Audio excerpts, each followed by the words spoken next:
Einen wunderschönen guten Tag und herzlich willkommen zu einem neuen YouTube-Video von uns. Heute seit langem mal wieder ein KG. Hallo. Erstmal vielen lieben Dank, dass du dich bereit erklärt hast, ein wunderschönes Auto mal im KG-Video vorzustellen. Das hatten wir eigentlich schon länger mal vor, aber irgendwie hat es immer nicht so richtig geklappt. Aber jetzt sind wir hier. Ja, Gott sei Dank, solange wie das Wetter jetzt noch hält. Richtig. Ich hoffe, es fängt schon ein bisschen an zu nieseln, aber ich hoffe, wir können ein paar coole Eindrücke sammeln. Ich denke auch. Würdest du dich mal ganz kurz vorstellen, wer du so bist und was du so machst? Ja, ich bin die Kim. Ich bin 22 Jahre alt. Ich arbeite im Einzelhandel und ja, das ist mein Hobby.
Kommst du direkt von hier? Ich fahre eine Dreiviertelstunde ungefähr hier hin. Also ich wohne schon relativ Nürburgring-nah. Ja, schauen wir uns mal zusammen dein Auto an. Ja, gerne. E36, Klassiker am Ring, geiles Fahrzeug. Mega, absolut. Wie bist du zum E36 gekommen? Wie lange hast du das Auto schon? Also den habe ich jetzt tatsächlich noch nicht so lange. Das war eigentlich ein Winterauto, ist dann spontan zum Tracktool geworden. Ja, angefangen E36 hat das eigentlich damit, dass mein Papa mir einen Kompakt geschenkt hat, weil der eine Klimaanlage hatte, weil ich einen weiten Arbeitsweg hatte. Und ja, dann habe ich so angefangen, also für mich war das ein 3er BMW. Und dann habe ich so angefangen, das ist ja schon cool, das Auto, macht Spaß, habe ich mich so ein bisschen mit dem Auto auseinandergesetzt und ja, daraus ist halt jetzt das entstanden. Wie viele Runden hast du jetzt schon mit dem gedreht? Circa 30. Ich weiß es nicht ganz genau, aber es sind um die 30 Runden, die ich jetzt mit dem so gefahren bin. Ja, der macht super Spaß, es ist ein Vierzylinder, der 318 IS. 140 PS? 140 PS, genau. Das war mein erstes Auto war E36, 318 IS. Ja, der ist mega, der Motor. Wundert euch nicht, hier drüben ist irgendein Trackday. Ja, also wenn es ist ein bisschen laut. Ja, wenn es ab und zu mal ein bisschen lauter wird, dann fangen wir einfach an, mehr zu schreien. Genau, dann schreien wir. Ja, also eigentlich war ich immer ein Sechszylinder-Fan und dann habe ich den halt gekauft und jetzt habe ich mich absolut in diesen IS-Motor verknallt. Der macht schon echt viel Spaß und jeder, der was anderes sagt, spinnt, finde ich. Ja, also der Wagen macht mega Spaß. Gerade vielleicht, wenn man jetzt vielleicht so anfängt, ist es, glaube ich, wenn du mit weniger PS startest, auf jeden Fall. Und du bist ja gerade auch vor mir gefahren. Ja, der klingt schon ordentlich schön bassig. Ja, fand ich jetzt. Das wird der Entscheidungsfall sein.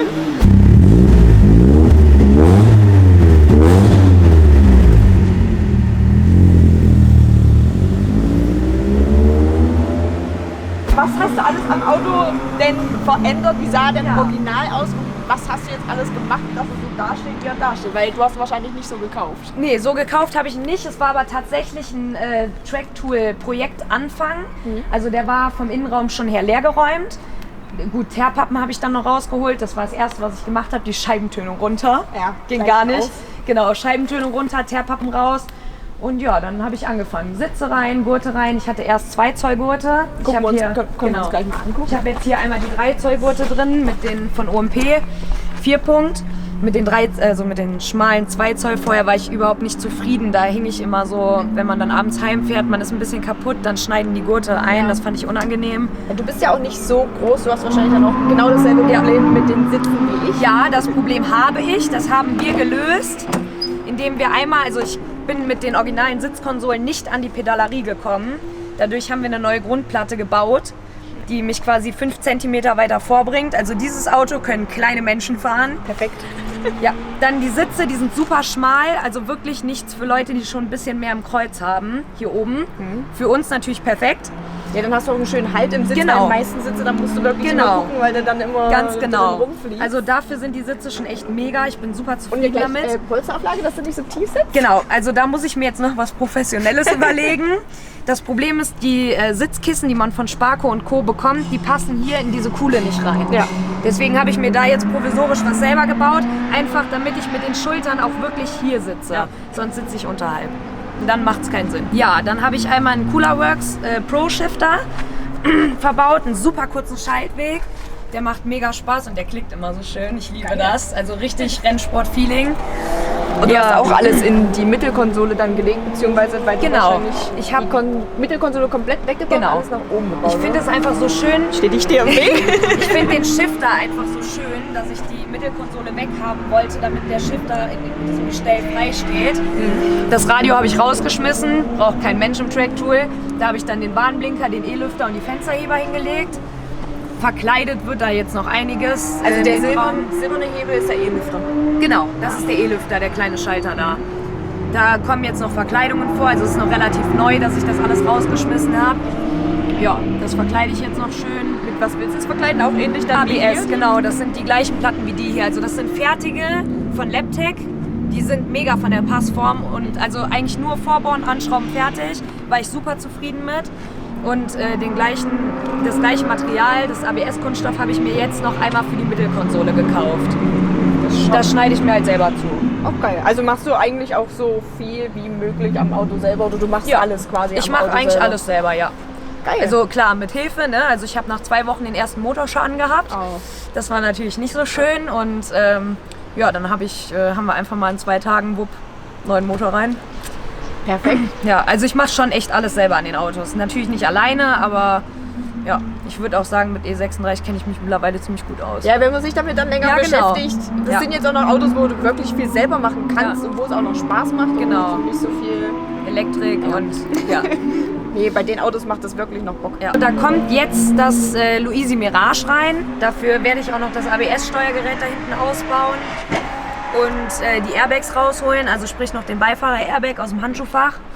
Das muss ja ausgetragen werden. Ach, ganz wichtig, ich habe noch einen Lagersatz für die Hinterachse in PU-Lagern gekauft. Die kommen auch noch rein, die sind noch nicht verbaut. An den Achsen hast du jetzt auch noch gar nichts gemacht, also das kommt jetzt. Ja, also die Vorderachse ist neu gelagert. Da habe ich jetzt, macht es keinen Unterschied, M3 Querlenker drin und sowas. Und alle Lager neu und das Ganze geschieht jetzt noch auf der Hinterachse. In PU auch nicht alles, sondern nur teils PU, teils normal. Ja, ich habe bei meinem E36, obwohl ich den jetzt nicht auf der Strecke oder so bewege, habe ich halt trotzdem die Hinterachsversteifungsbleche noch vorsichtshalber mal Das mit mache ich eingeschweißt. auch. Weil beim Ja. E46 reißen die ja mal Genau. gerne. Beim E36 habe ich es mal vorsichtshalber mit reingepackt, Ja. was eigentlich Quatsch ist, weil das Auto steht. Ja, das werde ich aber auch machen. Also wenn ich die Achse runternehme und die neu lager, kommen die Verstärkungsbleche Ja. oben rein, damit es nicht passiert. Ich habe auch die Döme beide verstärkt, also am hinteren Dom, das sieht man leider nicht, habe ich von unten, wo das Fahrwerk kommt, am Dom eine Verstärkungsplatte und die habe ich, hinten ist sie oben und vorne ist sie unterm Dom. Also ich habe auch die Dome verstärkt mit Platten, dass da nichts passieren kann, aber ich weiß nicht, ob es nötig ist, aber Ja, sicher, was man sicher. hat man. Wenn dann Genau. doch vielleicht mal ein bisschen Rost da ist und du dann Richtig. doch ein bisschen härter einfederst und dann Richtig. Das wäre Genau. Ist das dein Eintragungsordner? Oder? Ja, das ist Jetzt haben wir schon Ordner immer alle mit. Geil. meine Mappe, über die sich die Polizei immer sehr freut. Die ist auch mittlerweile relativ voll. Also hier ist direkt Fahrzeugschein und alles eigentlich parat. Hier sind TÜV-Eintragungen, also die TÜV-Papiere, alles Mögliche. Also ich habe hier wirklich alles drin. Woher hast du deinen Käfig? Also der Käfig ist von RBD Metall aus Holland. Der ist super günstig. Also ich habe mir ein Preisangebot von denen geholt. Der hat jetzt 675 € gekostet, der komplette Käfig. Und dann war ich erst skeptisch und dachte, wie passt der nicht, weil so ein Pleie kostet mal gerade das Doppelte. Ja, einzige Problem, was wir beim Einbau hatten, war, dass wir die A-Säulenabstützung hier oben nicht reinbekommen haben. Da haben wir den Käfig mit Spanngurten zusammengezogen und rein. Also Einbau, Passform, mega. Ich bin super zufrieden. Der sitzt, wo er sitzen soll. Ich bin super zufrieden mit dem Käfig. Würde ich immer wieder kaufen, würde ich auch immer weiterempfehlen. Er geht nicht durchs Armaturenbrett, Ja. der Käfig. Ja. Aber ja, stimmt. Es gibt bei manchen, musst du dann wahrscheinlich das komplette Armaturenbrett dann rausbauen. Und zerschneiden. Ja. Ja. Und ich habe eigentlich gesagt, nicht durchs Armaturenbrett, es ist trotzdem ein bisschen, aber so sind zumindest die Spiegel nicht verdeckt. Weil da sagt der TÜV, wenn die Spiegel verdeckt sind, sagt der TÜV, mache ich nicht. Ja, das hatten wir jetzt auch schon bei vielen, da musst du da dann die Stange wieder rausnehmen. Genau. Das war ein nicht so tolles Erlebnis. Richtig, und das hat man dann bei Käfigen, die mal eben das Doppelte kosten. Und der war halt einfach super günstig und passt Plug and Play. Geil. Ja, bin ich super zufrieden mit. Welches Baujahr ist deiner? Der hier ist von 96. 96 ist der. Also es ist ein Facelift. Durch den Motorschaden habe ich jetzt allerdings den Vor-Facelift. Ich wollte gerade sagen, die Nieren sehen auch aus wie Vor-Facelift. Das ist ein Vor-Facelift Nierenblech, weil ich es schöner finde. Ja. Also ich weiß nicht, dass diese dicken Nieren beim Facelift, ich meine, es ist und bleibt ein E36, ne? Es ist ein tolles Auto, aber ich finde einfach die schmalen Nieren schöner. Und er sieht schon richtig racy aus, also er sieht schon aus wie... Ja gut, er ist nicht perfekt, also ja auch beim Windtool geht es ja auch mehr darum, so, ich will fahren, ich will jetzt nicht darauf achten, ob da jetzt der nächste Steinschlag, Kratzer oder Delle oder sonst was das drin ist. Das ist genau mein Denken. Der Wagen soll technisch top dastehen, der soll Spaß machen und klar, soll auch nach was aussehen, aber ist jetzt nicht wie meine Limo, dass ich sage, da geht alles zum Lackierer, da, ne. Ja, dann habe ich das GT-Schwert verbaut. Das kann ich halt auch raus und reinholen. Da habe ich jetzt in 2 Polizeikontrollen halt Polizisten gehabt, die das nicht so gut fanden. Das stand halt bis hier draußen und dann habe ich es reingeholt. Ja, aber es ist schon ultra. Sieht doch aber viel besser aus, ja, genau, das habe ich auch ist. gesagt. Aber ansonsten, also das Schwert ist schon echt mega. Ich finde das auch optisch richtig schön. Linsenscheinwerfer? Ja, das sind Linsen, allerdings keine Bosch, sondern das ist ein Nachbau von Depot. Ich Aber möchte mir auch keine teuren auf dem Ring da zerschlagen. Ja, das ist... Gerade wenn du dann vielleicht doch mal so schön im Windschatten bist und kriegst dann die die schönen Steinschläge Richtig. Von dem, der schön klebrige Reifen vor mir drauf hat. Nee, muss nicht sein. Das ist dann deswegen, also in das Auto wird jetzt nicht an Optik ein Heidengeld investiert. Das ist auch kein originale Frontschürze. Heck ist original. Aber das sehe ich einfach nicht ein für dieses Auto. Das ist mir... Muss nicht sein, dass ich mir da die Originalteile kaputt fahre. Ist das Calypso-Rot? Das ist Calypso-Rot, ja.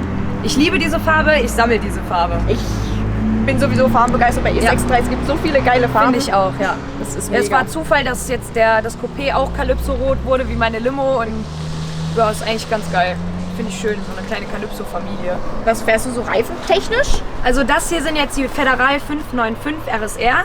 Da habe ich ganz viel Positives, ganz viel Negatives von gehört.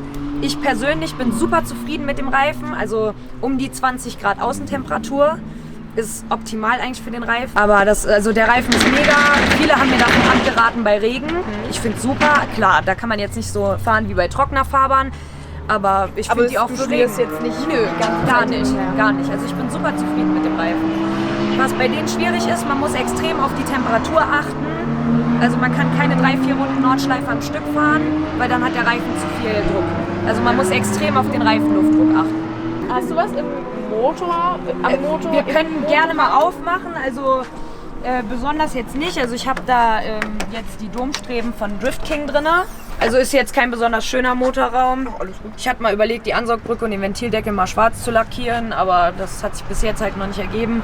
Ja, ist halt eigentlich nur Nee, eben, ist eigentlich nur die Domstrebe, die da mal nachträglich zugekommen ist. Aber am Motor selber habt ihr nichts gemacht? Nein, der ist gechippt, mehr nicht. Also weißt du, was er dann jetzt macht oder machen soll? Also der hat einen Koni-Chip drin, dadurch verbraucht der definitiv mal so einen Liter Sprit weniger. Und der soll, ich glaube, 153 PS haben. Wird er nicht haben, aber ich sag mal so, der Chip macht sich bemerkbar. Ist jetzt klar keine Welt, bei einem Sauger holt man das halt nicht raus wie bei einem Turbofahrzeug. Aber ich bin super zufrieden mit dem Chip, den werde ich auf jeden Fall immer wieder kaufen. Das glaube ich. Gerade wenn du nicht weißt, was hat er jetzt vorher noch an Leistung überhaupt gehabt, dann baue ich das ein. Ja. Aber so bin ich super zufrieden damit, also mit dem Chip. Hast du noch vor, im Motorraum irgendwas zu ändern, irgendeine andere Ansaugung? Optisch jetzt? Ja, ich hätte gern die Debilas-Ansaugung. Kann ich mir jetzt irgendwie denken. Wie jeder eigentlich, ist geil. Ja, aber sonst nicht. Also Ansaugung möchte ich noch ein bisschen was verändern, aber ansonsten nicht viel. Irgendwann vielleicht Projekt Einzeldrossel, steht aber noch weit in die Sterne. Also jetzt erstmal sind andere Sachen am Vorrang und dann überlege ich mit der Einzeldrossel. Aber du willst wahrscheinlich auch erstmal so mit dem Auto, mit dem Motor, so wie es jetzt ist, wahrscheinlich auch erstmal wieder fahren und dann steigert man sich dann wahrscheinlich, irgendwann wird er dir wahrscheinlich zu langsam werden und dann steigerst du dich dann. Ich bin halt Nordschleifenanfänger, ne? Also ich habe jetzt, ich glaube 35 Runden Nordschleife oder sowas, vielleicht ein bisschen mehr. Also das ist wirklich nicht viel. Ich bin noch Anfänger und da jetzt eine Einzeldrossel und Co., ich taste mich da noch so ran. Ja. Deine Folierung hast du aber auch neu, oder? Relativ. Die habe ich bei House of Boost machen lassen. Das sind Folierer aus Anhausen. Mega coole Jungs. Ich habe denen gesagt, ja Leute, ich hätte gern ein Design auf meinem Auto. Vielleicht gehen wir einmal auf die andere Seite. Da ist nämlich das Sparco S spiegelverkehrt. Das ist hier richtig rum. Ja, ich habe denen gesagt, ich hätte gern irgendwie eine sportliche Folierung, ein sportliches Design. Dann haben die mich nach ein paar Marken gefragt, die ich cool finde, die dann da unten auf dem Schweller gemacht haben. Denen mein Logo da geschickt, das haben die dann mit eingearbeitet und den Rest haben die Jungs einfach gemacht. Dann hatte ich bei Rowe angefragt, ob ich die Starttafeln bekomme. Die haben die mir dann geschickt und das haben die dann nachher noch mit drüber geklebt. Geil. Ja, die Leisten fehlen noch, die habe ich noch nicht drauf gemacht. Die halten leider nicht mehr durch die Folie. Irgendwie blöd, muss ich mir jetzt was überlegen, die Klipse einzukleben. Aber schon oder so. Die M-Leisten oder die? Nee, die M-Leisten habe ich, ja. Er ist nicht perfekt, der hat hier Spaltmaße und ist da mal angeditscht worden vom Vorbesitzer. Aber es ist ein Ringtool. Ach so, hier? Ja, genau. Genau. Die Schürze kommt aber auch jetzt runter, die wird repariert. Ich glaube mir, da ärgerst du dich aber nicht so, falls mal irgendwie was sein sollte, dann ist es eben. Ja, es ist halt das Ringtool. Und ganz genau, es ist halt das Ringtool. Also es ist jetzt nicht, wo ich sagen würde, mein Baby, dafür habe ich meine Limo. Und Dachkanten. Spoiler hast du auch noch drauf gemacht oder war der schon drauf? Nee, den habe ich drauf gemacht. Ich kann dir auch ehrlich gesagt nicht sagen, was das für einer ist. Also der war auf einem originalen Alpina montiert. Und den habe ich von dem gekauft, der den Alpina als Schlachtfahrzeug gekauft hat. Der war auf dem originalen Alpina drauf. Ich weiß nicht, ob er original ist. Da ist zwar ein Aufkleber innen drin, da steht aber nichts von Alpina drauf, also ich weiß es nicht. Ist auch tatsächlich das einzige am Auto, was nicht eingetragen ist. Oh, ja, einzige. Aber sonst schon. Der echt gut aus. Was hast du noch vor, an dem Auto noch zu machen? Gibt es jetzt irgendwas, was in nächster Zeit noch ansteht, was jetzt erstmal noch gemacht werden soll? Also im Innenraum noch einiges an den Trittblechen. Dann für den Beifahrer brauche ich noch ein Trittblech. Ich habe aktuell nur eins für den Fahrer. Dann die ganzen Verkleidungen im Innenraum. Dann soll da jetzt ein STXA-Fahrwerk rein. Da ist jetzt aktuell das DTS drin. Das ist in Ordnung für den Anfang, mir aber mittlerweile schon zu weich. Abgasanlage werde ich wahrscheinlich nichts mehr verändern, weil den finde ich perfekt, wie er sich anhört. Der hat einen G-Power-Endschalldämpfer, die sind super selten. Das ist absolut das, was dieses Auto mega ausmacht, der Sound. Ja, dann habe ich einen fertig gespachtelt und geschliffenen Class 2 zu Hause. Der muss jetzt noch lackiert werden. Das habe ich jetzt leider für heute nicht mehr geschafft. Das ärgert mich ein bisschen, aber der wird jetzt zeitnah drauf kommen. Ja, vielleicht filmen wir dich da dann irgendwann einfach nochmal, wenn wir da sind. Genau. Warum ich denke, wir sind ja eh jetzt dann öfters hier. Dann, ich hoffe. Dann kann man sich auch mal nochmal treffen. Dann können wir ja nochmal... Dann zeig mal einfach deine weiteren Fortschritte. Genau. Jedes Mal, wenn wir wieder da sind, zeigen wir mal deine Fortschritte. Das wird nie aufhören. So können wir das gerne machen. Ja, würde ich mich freuen.